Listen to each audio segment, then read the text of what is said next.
Unusual twists and turns in the plot await you in this incredible story. A woman gives birth at the age of 65, and not just one, but twins. Because of the birthmark, suspicion fell on her son-in-law, who is the real father. Listen to the end, comment, like, and subscribe to not miss new interesting stories. Jennifer was pensively looking at the champagne bubbles in a tall glass and listening to another toast in honor of the birthday girl when the first wave of pain hit her. The woman turned pale, convulsively clutching the fork that was lying next to her. "I knew I shouldn't go," she thought fearfully, "and if it's serious, how'll I get out of this wilderness?" For the last few days, she had been feeling a little sick. Therefore, she thought of various reasons not to go to the country boarding house to celebrate the birthday of Helen's coworker. But the girls were persistent, and she agreed, especially since she had recently managed to pick up a great weekend dress that concealed her lush forms, which in itself was a real miracle with her great weight. "Oh, and I got fat again." The woman was upset looking at herself the day before in the mirror. Diets categorically did not help, although Jennifer tried them a great many, and when she was young, she so easily lost weight, though she ate everything, and now she got better literally from a glass of water. She was going to start gymnastics and Nordic walking on Monday, and here it is, probably overheated in the sun, decided the woman. With difficulty, she got up from the table and walked to the chaise lounges in the shade. But as soon as she took a few steps, she was literally bent in half by a new wave of girdling pain. Helen, the birthday girl, gestured to her husband, who was congratulating her, and hurried over to her. "What happened, Jennifer?" She looked into the department head's widened eyes in horror and recoiled. "Quick, someone call an ambulance." She was gently placed on a chaise lounge, but the woman could neither sit nor lie down.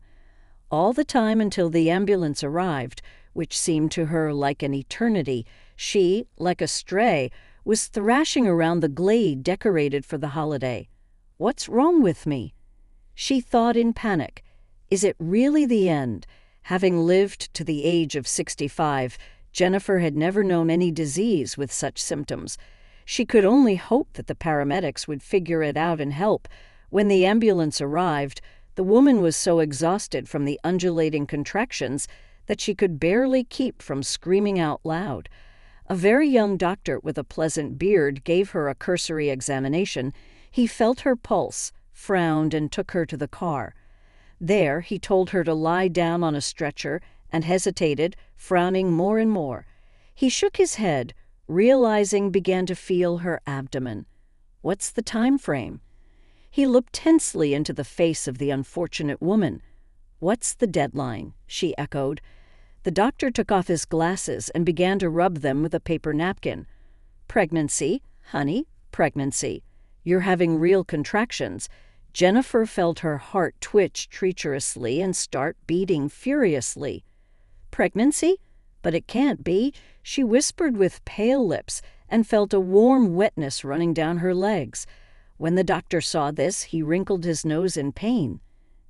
"Andrew, start up. Let's go." The water broke. There was so much genuine concern in his voice that the middle-aged man who was smoking by the car immediately flew into the driver's seat. "Let's hurry up or we'll give birth on the road." The doctor's hands shook nervously. The driver looked at him with round eyes and drowned the gas pedal. Never once in his life had he seen such an old woman in labor, and how many he had transported in his 10 years of ambulance work. Looking at the woman, the doctor took off his watch and began to calculate something. They had been on the highway away for about 10 minutes when he touched the driver's shoulder. "Pull over, Andrew, here we are."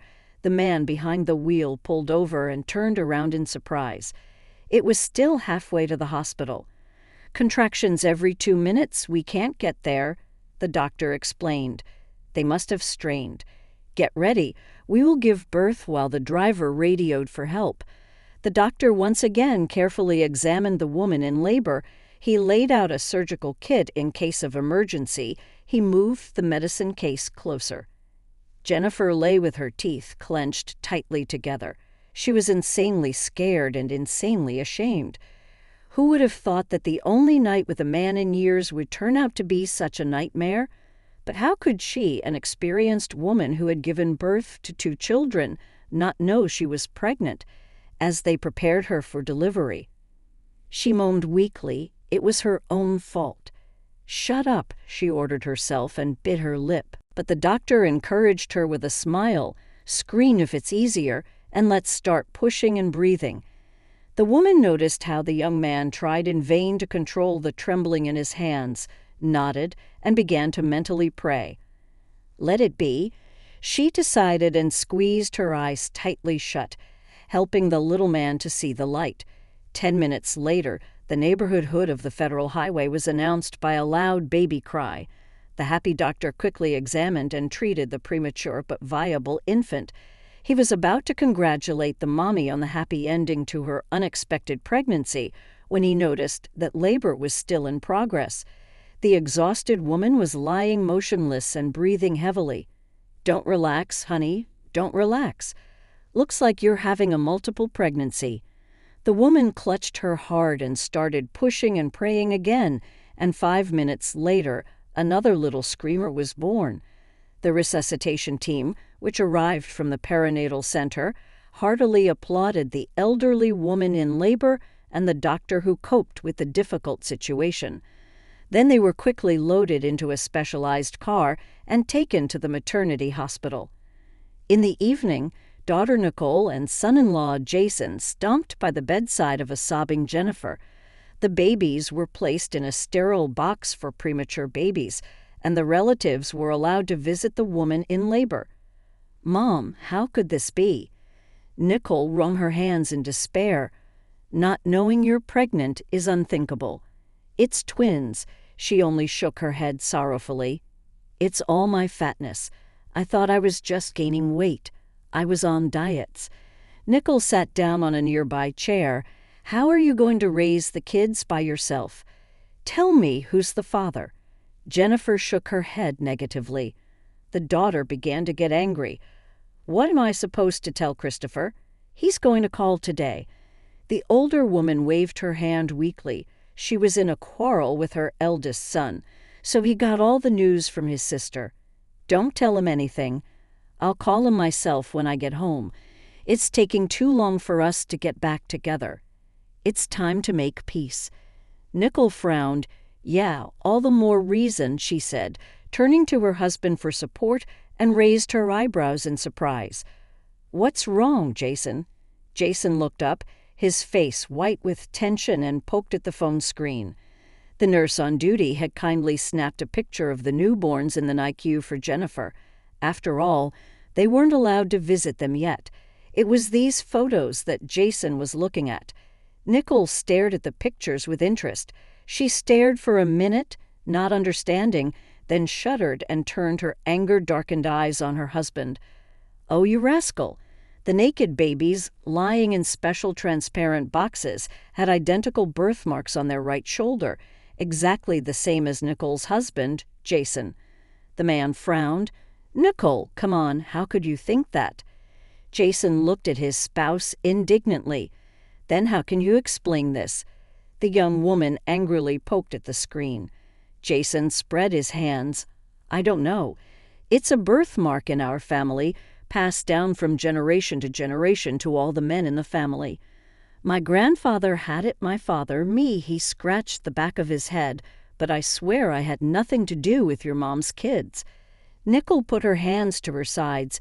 "You better come clean, although you don't have to.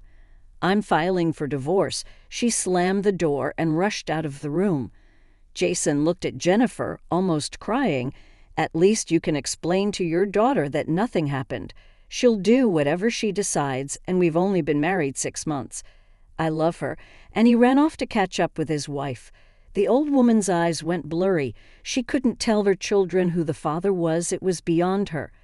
Jennifer lay back against the wall and cried quietly. How was she going to cope with 2 children at 65, not 30, not the same strength? She stood up, reaching for a new stack of tissues. No, she felt quite well.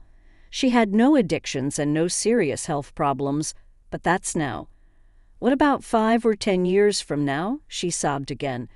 How would she tell her children that she'd given birth to Jason's daddy? The shame of it. The older woman stared at the ceiling, remembering before the wedding, Jason had taken her and Nicole to meet the father who'd raised him. She'd liked Michael, a retired military man, immediately. He was gray-haired but looked young with an officer's bearing and an excellent athletic figure, and the atmosphere of the spacious country house disposed to romance. Right after the formal part, the kids were off to the city with their own interests. Jason's father had persuaded her to stay the weekend. She couldn't resist his advances, and then, of course, she blamed herself. She declared that nothing could happen between them. She ran out in the morning like a naughty girl. I was sure that there would be no consequences because of her age and now twins. Jennifer sat up on the bed. She reached for the things her daughter had brought, ran a comb through her hair, looked in the mirror. Enough of this sulking, it's time to pull herself together, she decided. She pulled her cell phone out from under the pillow and dialed Michael's number. "Michael, hi, can you come over? There's something we need to discuss." As she described the situation to him, she choked back sobs, but she kept talking and talking and talking, afraid to stop. There was an ominous silence on the other end. Jennifer was frightened. "Don't you need all this?" she said timidly. "Dictate the address. We'll figure it out." The man's voice was ringing with tension, and an hour later he came into the room with a huge bouquet of flowers. I thought it was a joke until the last moment, but when I saw the nurses' faces when they said your name, I knew it was true. You should have seen their mouths open. He sat down on the chair next to her, looked carefully into her eyes, kissed her on the cheek. "Congratulations, Mommy." No, no, no, stop being so damp. Kids are always great, don't worry. We'll manage. Later they stood together at the huge window of the intensive care unit, looking at the children lying in the nurse's arms. "Yeah, there's no getting away from it. Both of them have our birthmark." Michael laughed softly. "Think, Mother, what we'll call them," and she smiled happily, looking at the children moving outside the window, and again experienced the almost forgotten feeling of the great joy of motherhood. A month later, Alex and John, who had gained weight, were taken home by their happy parents. Michael insisted that Jennifer and the children move in with him. Children are better to grow up in nature and not in the smoke-filled, exhausted city. On the occasion of the meeting of the brothers from the maternity hospital, Jason organized a grand party with a fancy feast and beautiful fireworks. Jennifer, without regret, left work and plunged headlong into family life. Thanks to the troubles, she had lost a lot of weight and looked beautiful, or maybe it was the unexpected motherhood and late-life love that suited her. Michael looked at her with burning eyes and never left her side. He, too, loved the feeling of being a husband and father. They decided for themselves not to get sick and not to age because children need, even if not the youngest, but healthy parents. Both took up sports, began to lead a healthy lifestyle. A year later, Jennifer was unrecognizable. Gathered for a year of twins, relatives met a slender young woman with bright, smiling eyes. She gladly showed the gathered her flower garden with bushes of beautiful roses and peonies. She showed a small greenhouse with cucumbers grown by her own hand. Michael held his sons in his arms and sincerely admired his wife. Indeed, everything that is done is for the best. Jennifer and Michael's life was filled with caring for twins Alex and John. The boys grew up cheerful and inquisitive. Jennifer devoted herself fully to the children, household chores, and the garden. When Alex and John went to school, Jennifer decided to do something else. She began to knit and embroider beautiful things, which were gladly bought by acquaintances and even strangers. So there was a small home business which brought income and joy. Michael still loved and protected his second family. On weekends they would ride bikes together, play soccer with the boys, go fishing. Michael's eldest son, Jason, and his wife, Nicole, also often visited his father and younger brothers. So, in love, care, and mutual understanding, passed the years. Jennifer and Michael grew old but remained as in love and happy. Their examples showed that it is never too late to find true love and the joy of motherhood/fatherhood if you really want it.